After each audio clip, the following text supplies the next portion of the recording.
تمہاری تصویر بھی اچھی آئی ہے اور تم بھی بہت خوبصورت ہو۔ آپ بٹرنگ زیادہ ہی کر رہے ہیں، وہ نے تیکھی نظروں سے دیکھ کر بولی۔ یہ سب چھوڑو اور بتاؤ تم اپنا سرپرائز کب دے رہی ہو؟ کبھی نہیں، اس سے کہا اور کمرے سے نکل گئی۔ نور الہدیٰ بھی اس کے پیچھے باہر آئے۔ کبھی نہیں کیا مطلب ہے؟ میرا دل چاہ رہا ہے کہ بابا جان بھی ایگزیبیشن میں آئے، مگر میں جانتی ہوں وہ نہیں آئیں گے، تو پھر بتانے کا بھی کیا فائدہ؟ وہ رکی نہیں اور یوں ہی چلتے ہوئے ان سے باتیں کرتی ہوئی کچن کی طرف آ گئی۔ تم نے کیسے سوچ لیا کہ بابا جان نہیں آئیں گے؟ بس میں جانتی ہوں۔ بیکار اندازے مت لگاؤ، انہوں نے اسے ڈانٹ دیا، پھر اس کی صورت دیکھ کر پیار سے بولے۔ پریشان کیوں ہوتی ہو؟ اگر انہوں نے منع بھی کر دیا تو میں انہیں منا لوں گا۔ آپ مناتے کہاں ہیں؟ آپ تو دھاندلی کرتے ہیں۔ اس سے بچوں کی طرح منہ بنایا تو وہ روب سے بولے، میں جو بھی کروں مگر تم آج ہی بابا کو ایگزیبیشن کے بارے میں بتاؤ گی، نہیں تو میں بتا دوں گا۔ بس ایک ہفتہ ہی رہ گیا ہے۔ آدھی بھائی بابا منع کر دیں گے۔ اس سے پھر وہی بات دہرائی تو نور الہدیٰ چنچلا گئے۔ ایک تو تمہاری سوئی کہیں بھی اٹک جاتی ہے، اب جاؤ ذرا چائے کا بندوبست کرو اور چائے خود ہی بنانا۔ تمہارا چہیتا بہادر تو جوشاندہ سامنے رکھ دیتا ہے۔ وہ ہونٹ کاٹتی کچن میں چلی گئی تو وہ بھی باہر لان میں آ گئے۔ کچھ ہاتھ سور چھپی ہے؟ چیئر پر بیٹھتے ہوئے انہوں نے شام کا اخبار دیکھتے بابا جان سے پوچھا۔ خود ہی دیکھ لو۔ انہوں نے اخبار نور الہدیٰ کی طرف بڑھایا، جسے پکڑنے کے لیے نور الہدیٰ نے ہاتھ بھی نہیں اٹھایا اور کہا، ذرا دیر میں چائے آنے والی ہے اور ملیحہ کہتی ہے کھانے پینے کے وقت اخبار نہیں پڑھنا چاہیے، بھوک ختم ہو جاتی ہے۔ بہت مانتے ہو اس کی؟ اخبار والا ہاتھ نیچے کرتے ہوئے وہ بولے تو نور الہدیٰ نے مسکرا کر سر جھکا دیا۔ تمہیں ملیحہ کیسی لگتی ہے؟ یہ سوال اس قدر اچانک تھا کہ نور الہدیٰ بھی گڑبڑا گئے اور بھوکلاہٹ میں کچھ بول ہی نہ سکے تو انہیں دیکھنے لگے۔ میں نے پہلے کبھی اس طرح نہیں سوچا تھا، مگر کچھ دن پہلے یہ خیال میرے ذہن میں آیا کہ کیوں نہ تم دونوں کی شادی کر دی جائے۔ بابا جان نے تو دھماکہ ہی کر دیا تھا۔ نور الہدیٰ تو پہلے گڑبڑائے ہوئے تھے، اب تو بالکل ہی سٹپٹا گئے۔ بابا جان رکے نہیں، کہنے لگے، یوں تو شاید میں اس بارے میں کبھی سوچتا بھی نہیں، مگر میں نے محسوس کیا ہے کہ تم دونوں میں کافی اچھی انڈرسٹینڈنگ ہے اور دوستی بھی، پھر تم دونوں ایک دوسرے کے ساتھ بہت خوش رہتے ہو، لیکن میں تمہاری رائے بھی جاننا چاہتا ہوں۔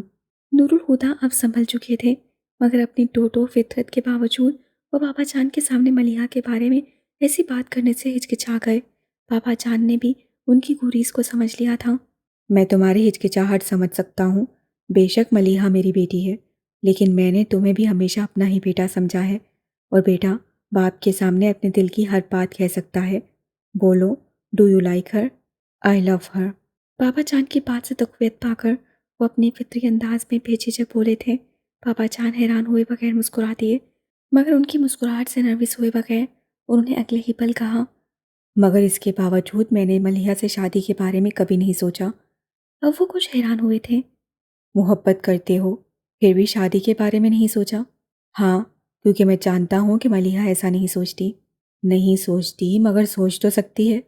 وہ ایک پل کو خاموش ہو گئے، پھر کہا، وہ میرے اور اپنے موجودہ رشتے سے مطمئن ہے اور مجھے نہیں لگتا اسے اس رشتے میں کسی کمی یا گنجائش کا احساس ہوتا ہے۔ اسے احساس اس لیے نہیں ہوتا کیونکہ وہ بہت سادہ اور معصوم ہے، پھر کم عمر بھی ہے، اور اسی لیے ان باتوں کی طرف اس کا کوئی دھیان نہیں، مگر بچی بھی نہیں ہے۔ دھیان دلایا جائے گا تو گنجائش بھی نکل آئے گی۔ بابا جان چپ ہوئے تو نور الہدیٰ نے کہا، ٹھیک ہے، مگر پہلے آپ ملیحہ سے اس کی مرضی معلوم کر لیجئے، لیکن بابا جان اگر وہ انکار کر دے تو پلیز اسے مجبور مت کیجیے گا۔ بابا جان نے ان کی طرف گہری نظر ڈالی۔ وہ اگر انکار کر دے گی تو کیا تمہیں دکھ نہیں ہوگا؟ انہوں نے بابا جان کو دیکھا اور ایک بے نام مسکراہٹ ان کے چہرے پر آ گئی۔ دکھ تو ہوگا، مگر میں ملیحہ کی خوشی کی خاطر اپنا دکھ بھی سہ سکتا ہوں۔ وہ اپنی بات کہہ کر ابھی چپ ہی ہوئے تھے کہ ہاتھ کی پشت پر ایک ریشمی احساس سے انہیں جھونکایا۔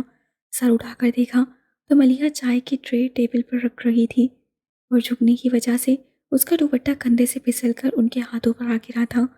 ملیحہ اس بات سے بے خبر تھی کہ ان کے اور بابا جان کے بیچ کیا بات چل رہی تھی، مگر اس نے نور الہدیٰ کا آخری جملہ سنا تھا، اور جسے سن کر اس کے ہونٹوں پر نرم سی مسکراہٹ آ گئی تھی۔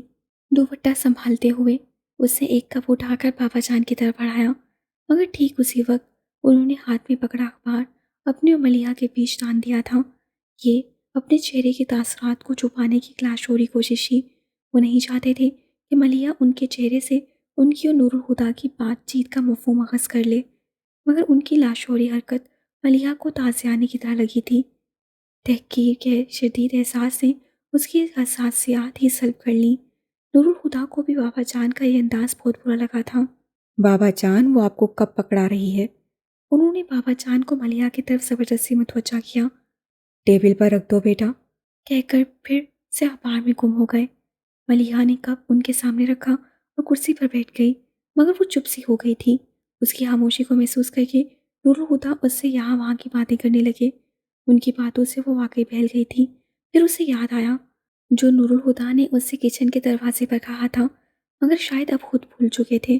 اس نے سوچا بابا جان سے بات کرے یا نہ کرے، پھر بات کرنے کا سوچ کر وہ اپنی جگہ سے اٹھی۔ بابا جان اس کے سامنے ٹیبل کی دوسری طرف بیٹھے تھے۔ وہ گھوم کر ان کے پاس آئی، وہ گھاس پر گھٹنے ٹکا کر بیٹھتی، ان کے گھٹنے پر ہاتھ رکھ کر دیکھنے لگی۔ بابا جان نے اخبار سے نگاہ اٹھا کر اسے دیکھا۔ بابا جان، آرٹ کونسل نو آموس مصوروں کی پینٹنگ سے نمائش کروا رہی ہے۔ میں نے بھی اپنا نام دیا تھا اور پتہ ہے میرا سلیکشن بھی ہو گیا ہے۔ 17 دسمبر سے 3 دن کی نمائش ہے، آپ آئیں گے نا؟ جوش سے بولتے اسے آخری جملہ عاجزی سے ادا کیا تھا۔ تم جانتی ہو کہ بھیڑ بھاڑ والی جگہوں پر جانا مجھے پسند نہیں ہے، مگر تھوڑی دیر کو تو آ سکتے ہیں نا؟ بابا جان، یہ میری پہلی ایگزیبیشن ہے اور اسی بہانے سے آپ میری پینٹنگز بھی دیکھ لیں گے۔ جانتے ہیں اس بار میں نے اسٹل لائف اور لینڈسکیپنگ کے علاوہ سی اسکیپ بھی بنائے ہیں، اور کیلیگرافی تو میں نے پہلی بار ہی کی ہے۔ پچھلے مہینے میں نے اتنے سارے نئے کینوس بنا لیے ہیں اور آپ نے ابھی تک کوئی بھی نہیں دیکھا۔ اگر دکھانا مقصود ہے تو آج ایک نشست تمہارے کمرے میں رکھ لیتے ہیں، لیکن میں ایگزیبیشن میں نہیں آ پاؤں گا۔ آرمی لائف کے دوران بھی پرہجوم جگہوں پر جانا مجھے پسند نہیں تھا، اور اب تو میں ریٹائر لائف گزارتے گھر تک ہی محدود ہو گیا ہوں۔ اینی وے، بیسٹ آف لک۔ وہ اپنی بات کہہ کر اٹھے اور اندر چلے گئے۔ ملیحہ کی آنکھوں میں کچھ چبھنے لگا تھا۔ ایسے میں اپنے ہاتھ کی پشت پر نور الہدا کے مہربان ہاتھ کا لمس محسوس کر کے اسے لگا وہ رو پڑے گی، اور وہ رونا نہیں چاہتی تھی، اس لیے ان کی طرف دیکھے بغیر اٹھ کر اپنے کمرے میں آ گئی۔ آپ کو اسے منع نہیں کرنا چاہیے تھا۔ وہ کچھ دیر بعد فریش ہو کر نور الہدا کی تلاش میں باہر جانے کے لیے لاؤنج میں آئی تو سٹی سے آتی ان کی آواز سن کر رک گئی۔ مجھے کیا کرنا چاہیے اور کیا نہیں میں اچھی طرح جانتا ہوں۔ ملیحہ نے سٹی میں جھانک کر دیکھا۔ بابا جان ٹیبل کی دوسری طرف کرسی پر بیٹھے تھے اور نور الہدا ٹیبل کے سامنے کھڑے ان سے الجھ رہے تھے۔ آپ کو اندازہ ہے بابا جان، آپ نے ملیحہ کو کس قدر ہرٹ کیا ہے؟ وہ اچانک ہی کتنی چپ سی ہو گئی تھی۔ آپ کو تھوڑا سا خیال تو کرنا چاہیے، وہ بہت حساس طبیعت کی لڑکی ہے۔ بابا جان کو ان کا چرا کرنا اچھا نہیں لگا تھا۔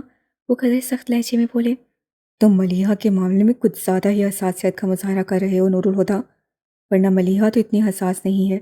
میں نے کبھی اسے جذبات کا مظاہرہ کرتے نہیں دیکھا، اور جسے تم اس کی ناراضی سمجھ رہے ہو وہ چپ دراصل اس لیے تھی کہ ملیحہ میری بات اور میرے مزاج کو اچھی طرح سمجھتی ہے، اور اسے یہ بھی پتا ہے کہ بحث مجھے پسند نہیں۔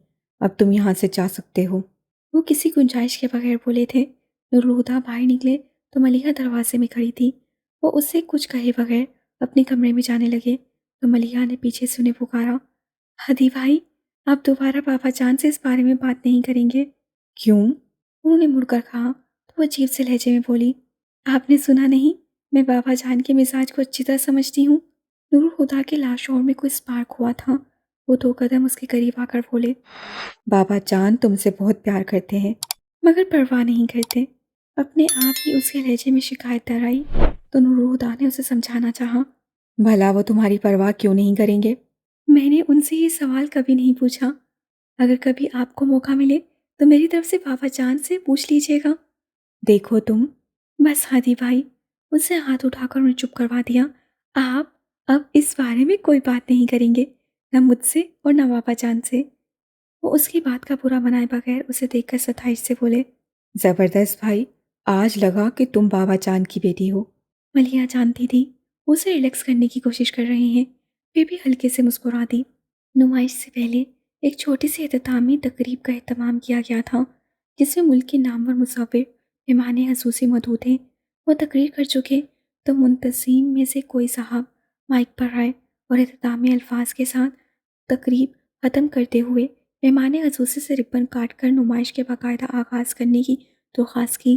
نور الہدا کو آرٹ سے کوئی دلچسپی نہیں تھی، پھر بھی وہ ملیحہ کے ساتھ تھے ہال میں شائقین کے علاوہ صحافیوں کی بھی بڑی تعداد موجود تھی جو مصوروں سے انٹرویو بھی لے رہے تھے۔ کچھ صحافیوں نے ملیحہ سے بھی چند سوالات کیے۔ وہ ان سے باتیں کر رہی تھی کہ نور الہدیٰ ان کے کان میں بولے، ذرا سائڈ میں آ کر بات سننا۔ وہ نسبتاً الگ تھلگ گوشے کی طرف آ گئے۔ ملیحہ بھی صحافیوں سے معذرت کرتی اس طرف آ گئی۔ کہیے ملیحہ، مجھے جانا ہوگا۔ کوئی ضرورت نہیں، اس سے فوراً ہی منع کر دیا۔ ملیحہ، سمجھنے کی کوشش کرو، فیکٹری کی کنسٹرکشن کا کام شروع ہو چکا ہے اور مجھے روزانہ 1.5-2 گھنٹے وہاں دینے ہی پڑتے ہیں۔ ملیحہ کا دل تو نہیں چاہ رہا تھا کہ نور الہدیٰ جائیں، مگر ان کی مصروفیت کا بھی اسے اندازہ تھا، اس لیے بادل نوحات سے اجازت دیتے ہوئے بولی، اچھا ٹھیک ہے، مگر 4 بجے تک آ جائیے گا، کہیں میں گھر جانے کے لیے آپ کا انتظار ہی کرتی رہ جاؤں۔ 3 بجے ہی آ جاؤں گا، وہ اجازت ملنے پر خوش ہو کر بولے، پھر سنجیدہ ہوتے ہوئے بولے، لیکن تم ناراض تو نہیں ہو؟ اسے ہنسی آ گئی۔ نہیں بابا، ناراض کیوں ہوں گی؟ کیا مجھے آپ کی مصروفیت کا علم نہیں؟ لیکن آپ میری ناراضی کے حال سے اتنا پریشان کیوں ہو جاتے ہیں؟ کس اسٹیمپ پیپر پر لکھ کر دوں کہ آپ سے کبھی ناراض نہیں ہوں گی؟ سوچ رہا ہوں لکھوا ہی لوں، کیا پتا کسی دن تم ناراض ہی ہو جاؤ۔ وہ بھی مذاق سے بولے، پھر کہا، اچھا میں چلتا ہوں، اللہ حافظ۔ ملیحہ کا سر دھپک کر چلے گئے تو ملیحہ بھی اپنی بلیک ساڑی کا پلو ٹھیک کرتی کونے سے نکل آئی۔ کیمرے کا فلیش چمکا تھا۔ اب تک کئی صحافی ملیحہ کی تصویر کھینچ چکے تھے، اس لیے اسے دھیان نہیں دیا۔ فلیش پھر چمکا، تیسری بار، چوتھی بار۔ جب 5ویں بار فلیش چمکا تو ملیحہ نے چہرے پر ہائی بال سمیٹتے ہوئے اس طرف دیکھا اور تیز روشنی سے اس کی آنکھیں چندے آ گئیں۔ روشنی کے بادل چھٹے تو ملیحہ واجدان کو اپنے سامنے دیکھ کر حیران رہ گئی۔ واجدان کیمرے کا اسٹریپ گلے میں ڈال کر اس کی طرف آ گیا۔ السلام علیکم۔ وعلیکم السلام۔ کیسی ہیں آپ؟ ٹھیک ہوں، وہ کہہ کر چپ ہو گئی تو واجدان کہنے لگا، اہلاکن تو آپ کو بھی میرا حال احوال دریافت کرنا چاہیے، پر چھوڑیے، ان رسمی باتوں میں کیا رکھا ہے؟ صحیح کہہ رہے ہیں، وہ شرمندہ ہوئے بغیر بولی۔ وہ محسوس ہو کر ہنستا اس کے پیچھے دیوار پر لگی تصویر کو دیکھنے لگا۔ ملیحہ، اس سے پہلی بار ملیحہ کو اس کے نام سے پکارا تھا۔ جی، وہ سہرست سی اس کی چوڑی پشت کو دیکھ کر بولی۔ واجدان نے پلٹ کر اس سے پوچھا، یہ تصویر آپ نے بنائی ہے؟ ملیحہ نے ایک نظر اس پینٹنگ کو دیکھا اور کہا، ہاں۔ پھر پوچھنے لگی، کیسی ہے؟ اس کے پوچھنے پر واجدان غور سے اس پینٹنگ کو دیکھنے لگا۔ پینٹنگ کیا تھی؟ لگتا تھا اس 3 فٹ لمبے اور 1.5 فٹ چوڑے فریم میں درد کی اذیت ناک کیفیت منجمد ہو کر رہ گئی تھی۔ پشت زمین پر اوپری لکیریں اس کی پیاس کی گواہ تھیں اور ایک سوکھا درخت جس کی خوب پھیلی بنجر شاخوں پر کوئی خوش پتا تک نہیں تھا، مردہ زمین کے سینے پر یوں کھڑا تھا جیسے خود اپنے ہی حال پر نوحہ کے نہ ہو۔ دور تک پھیلا نیلا آسمان ایک دم صاف تھا جس پر سورج پیلے رنگ کے تال کی مانند دمک رہا تھا۔ تا حد نگاہ پھیلی اس منظر کی ویرانی کو اور بھی گہرا کر رہا تھا۔ وہ ایک لوتا سی روح جو اس سوکھے درخت کی چھاؤں میں بیٹھا تھا، اس کے سادہ کپڑوں پر مسافتوں کی گرد جمی تھی، سر کے بال لمبے اور گردآلودہ، بے ترتیب داڑھی جھاڑ کی مانند لگ رہی تھی۔ اس کا ایک ہاتھ زمین پر بچھی ٹانگ کی ران پر تھا جبکہ دوسرا موڑ کر کھڑی ہوئی ٹانگ کے گھٹنے پر۔ سر پیچھے تنے سے ٹکا کر آنکھیں بند کیے وہ تپتی زمین پر اتنے سکون سے بیٹھا تھا جیسے صدیوں سے اسی حال میں ہو اور صدیوں اسی عالم میں گزار دے گا۔ اس کے چہرے کے مبہم نقوش سے کرب و اذیت کی عجیب سی کیفیت جھلک رہی تھی۔ ایک گہرا سانس بھر کر واجدان نے خود کو نامعلوم کیفیت سے آزاد کرتے ہوئے تصویر کا کیپشن پڑھا، عشق آتش۔ ایک سرد لہر واجدان نے اپنے وجود میں اٹھتی محسوس کی۔ عشق کا یہ چہرہ اس کے لاشعور کو خوفزدہ کر گیا تھا۔ پینٹنگ تو اچھی ہے، لیکن آپ نے عشق کو اتنے دردناک انداز میں کیوں پینٹ کیا ہے؟ اس سے آخر پوچھ ہی لیا، پتہ نہیں کیوں، لیکن اس پینٹنگ کو دیکھ کر واجدان کے دل اور دماغ لرز گئے تھے۔ عشق اول و آخر درد ہے۔ درد ہی کیوں؟ ملیحہ کے جواب پر واجدان نے کہا، کسی کو چاہنے کا احساس زندگی کو روشنی سے بھر دیتا ہے، جس کے ہر رنگ میں نئی امید چھپی رہتی ہے، اور جہاں امید ہو وہاں درد کا کیا کام؟ ملیحہ اسے دیکھ رہی تھی۔ وہ چپ ہوا تو نرم سی مسکراہٹ کے ساتھ کہنے لگی، وہ محبت ہے واجدان، جس کی روشنی سے امید کے رنگ پھوٹتے ہیں۔ عشق محبت کی انتہا ہے جس کی جستجو ہر کوئی نہیں کر سکتا۔ یہ وہ آگ ہے جو ہر بھٹی میں سلگائی نہیں جاتی۔ عشق حاصل نہیں، لا حاصل کا جنون ہے، خواہش ناتمام ہے۔ عشق کا جنم ہی جدائی کی کھوک سے ہوتا ہے۔ وہ بھلا جدائی راحت دے سکتی ہے؟ جدائی تو درد دیتی ہے، اور جب یہ درد لہو بن کر جسم میں بہتا ہے تو پھر کوئی امید باقی نہیں رہتی۔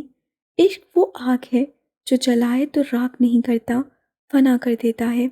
واجدان اس کی آواز میں کہیں کھو سا گیا تھا۔ اس کے لہجے میں آئی تپش کو محسوس کر کے چونکا۔ آپ ٹھیک تو ہیں؟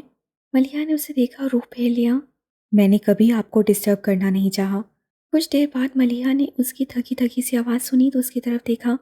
وہ سر کو جھکائے دھیمے سے بول رہا تھا، اور لگتا ہے اب میں آپ کو ڈسٹرب کرنے لگا ہوں۔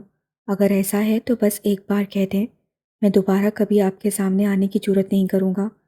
پھر وہ ذرا سا ہنسا۔ میں نے یوں بھی آپ سے ملنے کے لیے کبھی کوئی شوری کوشش نہیں کی۔ میں نے سوچا بھی نہیں تھا کہ آپ آفاق کی کزن ہو سکتی ہیں، اور آج بھی آفاق اور ساجد زبردستی مجھے ساتھ لے آئے تھے، اور آپ کو دیکھنے سے پہلے مجھے گمان بھی نہیں تھا کہ آپ مجھے یہاں مل جائیں گی۔ آفاق بھائی یہاں؟ حیران ہو کر اس نے اپنے آس پاس دیکھا، مگر فوراً ہی واجدان کی آواز پر اس کی طرف متوجہ ہو گئی۔ مگر آپ کا انتظار میں نے ہر روز کیا، وہیں لائبریری کی سیڑھیوں پر۔ میں ہر صبح دعا کرتا کہ آج یہ انتظار ختم ہو جائے، اور ہر شام سوچتا کہ آپ کا انتظار زندگی کی آخری سانس تک کروں گا۔ لیکن اگر آپ کو گوارا نہیں تو وعدہ کرتا ہوں کبھی ان راستوں پر پاؤں نہیں رکھوں گا جن پر آپ کو گزرنا ہوگا، اور سریرا ملاقات بھی ہوئی تو آپ کا راستہ نہیں روکوں گا۔ وہ منتظر نظروں سے اسے دیکھنے لگا۔ ملیحہ نے نگاہ چرا کر رخ بھی موڑ لیا۔ واجدان کو اچانک ہی شدید تھکن کا احساس ہوا۔ وہ بوجھل سے انداز میں پلٹا اور جانے لگا۔ آپ ایک بار اور لائبریری جا سکتے ہیں؟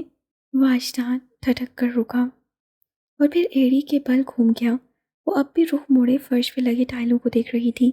واجدان کو اپنی سماعتوں پر شبہ سا ہوا۔ کیا کہا آپ نے؟ ملیحہ نے اسے دیکھا اور زیر لب مسکراہٹ کے ساتھ بولی، کل صبح 10 بجے، اور وہ نہال ہو گیا۔ میں سارا دن آپ کا انتظار کروں گا، آپ کو جب وقت ملے آ جائیے گا۔ اس کی آنکھوں سے چھلکتے والہانہ پن سے سٹپٹا کر ملیحہ نے چہرہ موڑتے کونسل کے ملازمین کی یونیفارم پہنے ایک شخص کو اشارے سے پاس بلا کر پینٹنگ اتارنے کو کہا۔ پھر اس سے پینٹنگ لے کر ملیحہ نے واجدان کی طرف بڑھائی۔ یہ لیجیے، میری طرف سے تحفہ ہے۔ عشق آتش؟ ملیحہ کے ہاتھ سے پینٹنگ پکڑتے واجدان نے معنی خیزی سے کہا تو خیال سے سرخ ہوتی اس کے سامنے سے ہٹ گئی۔ 4 بجے وہ نور الہدیٰ کے ساتھ قصے فاروقی کے لاؤنج میں داخل ہوئی تو بابا جان کے ساتھ ملک ناصر پہلے سے موجود تھے۔ نور الہدیٰ کو شطرنج کھیلنے کا کوئی شوق نہیں تھا، مگر دیکھنے کا شوق ضرور تھا۔ وہ وہیں بیٹھ کر ان دونوں کو شطرنج کھیلتے دیکھنے لگا۔ ملیحہ البتہ سلام دعا کے بعد جلدی اٹھ گئی تھی۔ اپنے کمرے میں آ کر اس نے کپڑے بھی تبدیل نہیں کیے۔ کھلے بالوں کو چوڑے کی شکل میں لپیٹ کر ننگے پاؤں کمرے میں چکر کاٹتے وہ ملک ناصر کے جانے کا انتظار کر رہی تھی، حالانکہ وہ جانتی تھی کہ انتظار فضول ہے۔ ملک انکل رات کے کھانے کے بعد ہی جائیں گے، پھر بھی وہ ٹہلتی رہی۔ شام ڈھل چکی تھی جب ملیحہ کے کمرے کے دروازے پہ دستک ہوئی۔ دروازہ کھلا ہے، اس نے کہا، پھر بہادر کو آتے دیکھ کر وہ بیڈ پر اٹھ بیٹھی۔ بی بی صاحب، کھانا لگ گیا ہے۔ مجھے بھوک نہیں، اس نے کہا اور پوچھا، اچھا سنو، ملک انکل چلے گئے ہیں یا ابھی بیٹھے ہیں؟ چلے کہاں جائیں گے جی، ابھی تو بیٹھے ہیں، کھانا کھائیں گے پھر چائے پی کر جائیں گے۔ ویسے ایک بات بتائیں بی بی صاحب، یہ ملک صاحب بالکل ہی ویلے ہیں۔ وہ ہنس پڑی، پھر ہنسی روک کر سنجیدگی سے بولی، زیادہ باتیں بنانے کی ضرورت نہیں ہے، جاؤ اپنا کام کرو۔ وہ جانے لگا تو ملیحہ نے اسے روک کر کہا، اور سنو، جب انکل چلے جائیں تو مجھے بتا دینا۔ وہ سر ہلا کر چلا گیا۔ عشاء کی نماز پڑھ کر وہ بیڈ پر آ بیٹھی، پھر اٹھی اور بیلکونی میں آ گئی۔ نہ جانے کتنی دیر گزر گئی تھی کہ دروازہ پھر بجا۔ اس بار بھی بہادر تھا، اسے ملک ناصر کے جانے کا بتایا۔ ٹھیک ہے تم جاؤ، اسے بھیج کر ملیحہ باتھ روم میں گئی۔ منہ پر پانی کی چپیٹیں مار کر کمرے میں آئی، بالوں کو سلجھا کر کلپ کیا اور کمرے سے باہر آ گئی۔ بابا جان کے کمرے کے دروازے کی نوک پر ہاتھ رکھے وہ ایک پل کو ہچکچائی، پھر دوسرے ہی پل خود کو مضبوط کرتے اسے دروازہ کھولا اور کمرے میں آ گئی۔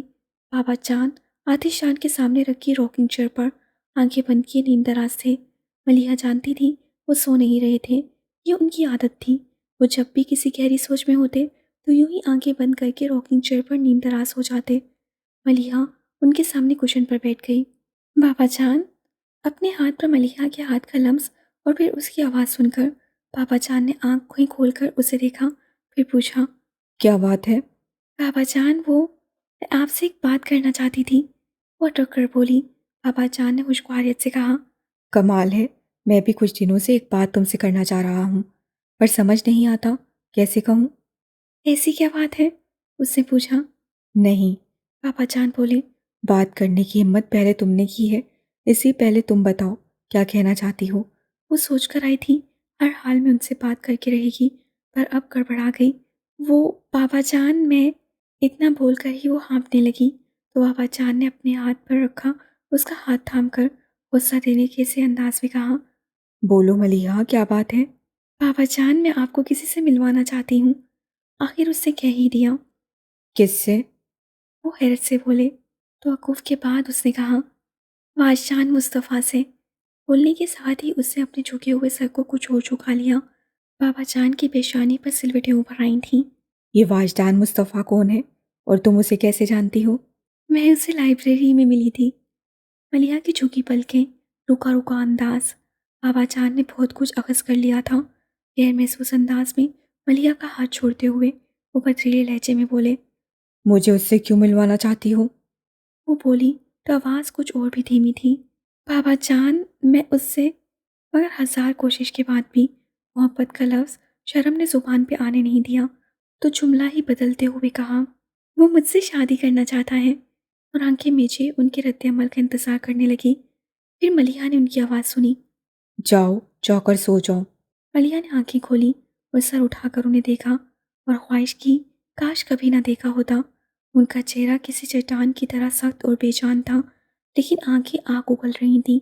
بے دم سے پکار کی صورت اس کی زبان سے نکلا، بابا جان۔ جاؤ۔ وہ کٹھور پن سے بولے۔ ملیحہ تڑپ اٹھی، بابا جان میری بات تو سنیں۔ اسے بابا جان کا ہاتھ تھام کر کچھ کہنا چاہا، پر بابا جان بے دردی سے اس کا ہاتھ جھٹک کر کاٹدار آواز میں بولے، میں ایک لفظ اور سننا نہیں چاہتا، نہ تمہاری صورت دیکھنا چاہتا ہوں، چلی جاؤ یہاں سے۔ ملیحہ کو لگا کسی نے اس کے جسم کو دو حصوں میں تقسیم کر دیا ہو۔ وہ درد سے بلبلا اٹھی، بابا جان آپ ایک بار اس سے مل تو لیں، وہ بہت اچھا ہے۔ ملیحہ، ہٹ جاؤ میرے سامنے سے۔ ملیحہ نے زندگی میں پہلی بار ان کی پرجلال آواز کی گونج سنی تھی۔ وہ جھٹکے سے اسے ہٹا کر کھڑے ہوئے۔ ملیحہ ان کے پاؤں پکڑ کر رو پڑی، ایسا مت کرے بابا جان، مجھ میں اتنی طاقت نہیں کہ اسے بھول جاؤں۔ ملیحہ کو لگ رہا تھا آتش دان میں جلتی آگ نے اس کے بدن میں راستہ بنا لیا ہے اور اب اس کا اندر سوکھی لکڑی کی طرح چل رہا ہے۔ وہ دونوں ہاتھ پشت پر باندھے شان سے سر اٹھائے کھڑے تھے۔ ان کے چہرے پر پڑتے شعلوں کے عکس نے انہیں چٹان جیسی سختی دے رکھی تھی، اور ان کے پیر پکڑ کر ان کی گھٹنوں سے پیشانی ٹکا کے روتی ملیحہ خاک ہوتی جا رہی تھی۔ تو مجھے بھول جاؤ۔ وہ کتنے آرام سے کہہ رہے تھے۔ ملیحہ رونا بھول گئی۔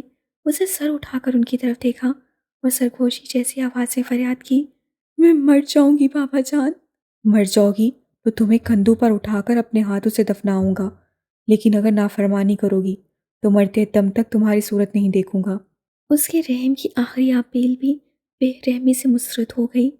ملیحہ کو اچانک ہی لگنے لگا کہ ہوا میں آکسیجن ختم ہو گئی ہے۔ آخر وہ اپنے نیم جان وجود کو سنبھالتے ہوئے اٹھی اور شکستہ قدموں سے اپنے کمرے میں آ گئی۔ دروازے کو اپنے پیچھے بند کرتے وہ وہیں دروازے کے پاس گر سی گئی۔ اس کی آنکھوں سے آنسو ایک تو آتر سے ٹوٹ ٹوٹ کر گر رہے تھے، مگر وہ بے نیازی سے لب بھینچے ساکت بیٹھی تھی۔ رات گزر چکی تھی اور فجر کی اذان کی آواز سنائی دینے لگی۔ ملیحہ سیدھی ہو کر بیٹھی، اتنے غور سے اذان کے الفاظ سننے لگی جیسے پہلی بار سن رہی ہو۔ ایک عدالت ایسی ہے جہاں سے میری رحم کی اپیل مسترد نہیں کی جائے گی۔ ایک امید نے اس کے مردہ جسم میں جان ڈال دی تھی۔ اٹھی مگر لڑکھڑا گئی۔ ساری رات ایک ہی زاویے سے بیٹھے اس کا جسم اکڑ گیا تھا۔ وہ پھر اٹھی، اس بار اسے قدموں نے بھی اس کا ساتھ دیا۔ وضو کر کے وہ جائے نماز پر کھڑی ہو گئی۔ نماز تو ہر روز 5 بار پڑھا کرتی تھی، مگر اتنے خشوع و خضوع کے ساتھ پہلی دفعہ پڑھ رہی تھی۔ وہ فرضوں کی دوسری رکعت میں تھی کہ دستک کے بعد کوئی دروازہ کھول کر کمرے میں آ گیا۔ نماز ختم کرتے ہوئے ملیحہ نے دائیں جانب سلام پھیر کر بائیں طرف گردن کو موڑ کر سلام پھیرا تو نظر